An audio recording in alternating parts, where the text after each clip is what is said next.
사랑합니다. 오늘도 하나님의 사랑을 따라 하나님 사랑하는 마음, 의지하는 마음으로 말씀 앞에 나오신 우리 모든 성도님들을 환영하고 축복합니다.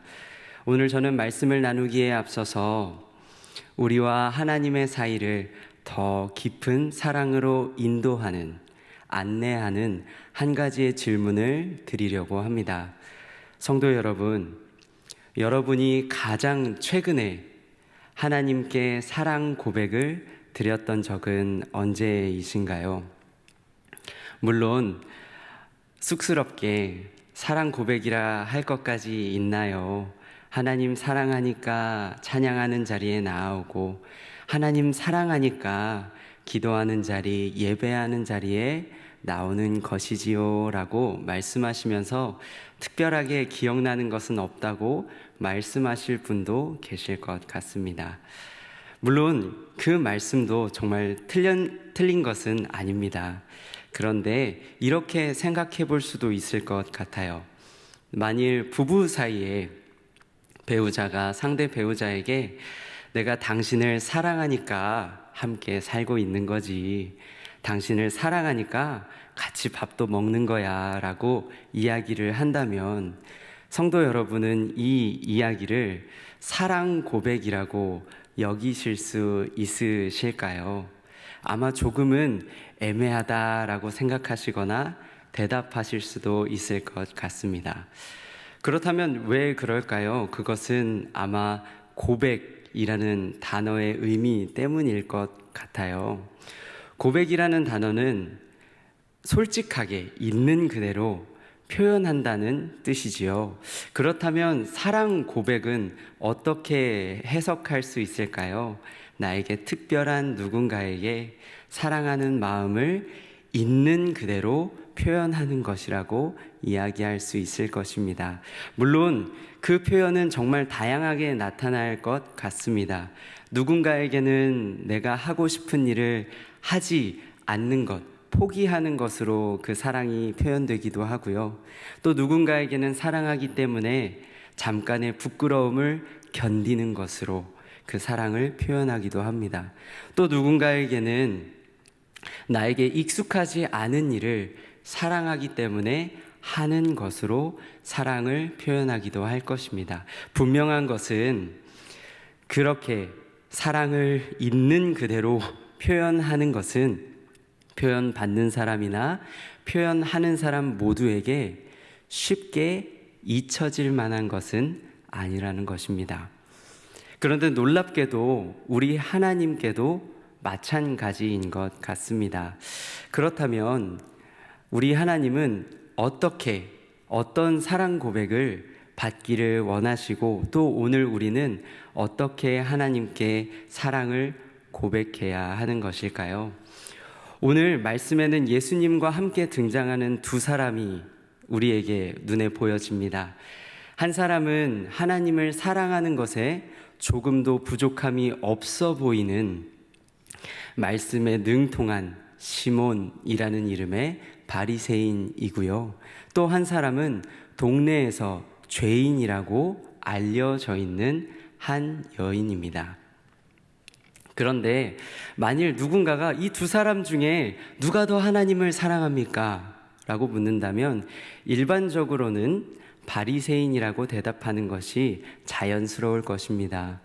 그런데 놀랍게도 오늘 본문에서 예수님은 바리새인보다 이 죄인이라고 불리는 이 여인의 사랑이 더 크다라고 말씀하고 계십니다. 예수님은 도대체 어떤 이유로 이 여인의 사랑이 더 크다고 말씀하신 것일까요? 그것은 바로 바리새인과 이 여인에게 있어서 예수님을 알고 믿는 것에 대해 결정적인 차이가 있었기 때문입니다. 예수님을 알고 믿는 것에 있어서 결정적인 차이가 있었기 때문입니다. 오늘 본문을 보면 바리새인은 예수님을 집으로 초청합니다. 예수님에게 호의를 가지고 있는 것처럼 보입니다. 그런데 실제로는 그렇지 않았다는 것을 우리는 금방 알아차릴 수 있습니다. 이 바리새인은 예수님이 선지자인지 아닌지, 내가 믿을 만한 존재인지 아닌지 확인하고 싶었습니다. 그래서 우리가 함께 읽었던 39절의 말씀을 보면 죄인이라고 여겨지는 여인이 예수님의 발을 머리털로 닦고 또 향유를 붓자 예수가 정말 선지자라면 이렇게 행하는 이 여자가 어떤 사람인지 알았을 텐데 어떤 죄인인지 알았으리라 라고 생각했다고 오늘 성경은 기록하고 있습니다. 심지어 44절을 보면 44절에 기록한 예수님의 말씀을 들여다보면 예수님을 집으로 초청하기는 했지만 그 예수님이 발을 닦을 만한 물 하나 내어주지 않고 또 환대하는 의미의 입을 맞추지도 않은 것으로 보아 적어도 이 바리새인에게 예수님은 사랑과 믿음의 대상이 아니라 시험의 대상이었던 것 같습니다.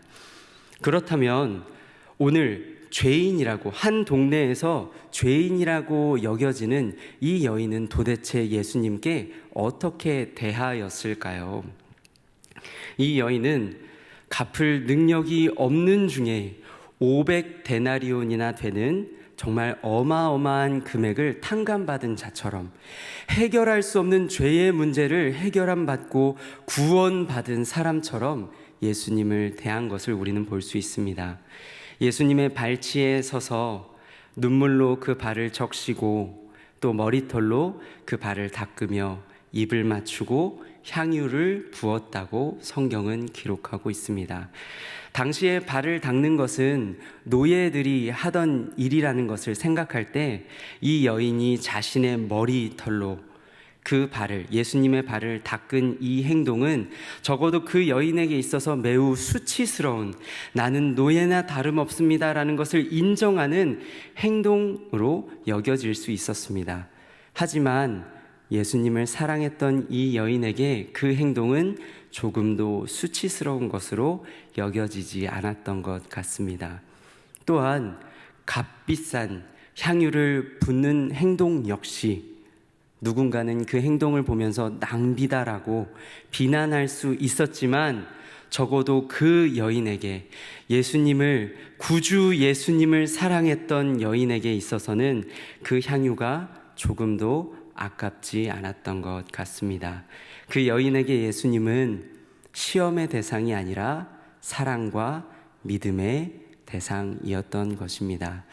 그렇게 바리새인과 여인을 비교하시면서 그 모든 말씀을 마치신 이후에 예수님께서 어쩌면 그 바리새인 돌아보지 않으셔도 됐지만 그 함께 있는 모든 사람, 바리새인을 포함한 모든 사람이 들을 수 있도록 그 여인의 죄가 사하여졌음과 그 여인이 가진 믿음으로 말미암아 구원받게 되었음을 함께 있는 모든 사람에게 알게 하시면서 오늘 우리가 함께 나눈 본문은 마무리가 됩니다.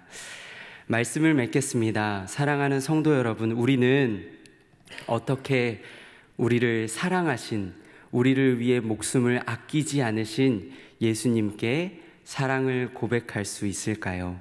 그리고 어떻게 예수님을 바르게 알고 오늘 하루 믿을 수 있을까요?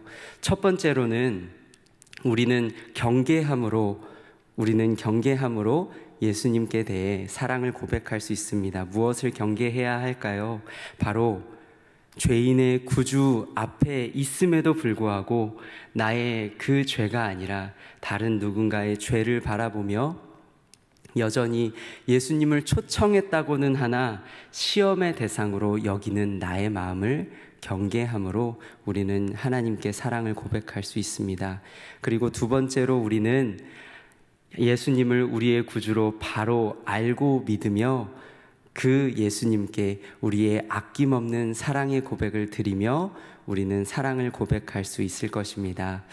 사랑하는 성도 여러분, 오늘 하루도 우리를 십자가의 사랑으로 아낌없이 사랑하신 예수님, 그 예수님 바라보며 아낌없는 삶의 열매로 예수님을 따르는 복이 저와 우리 모두 가운데 있기를 축복합니다.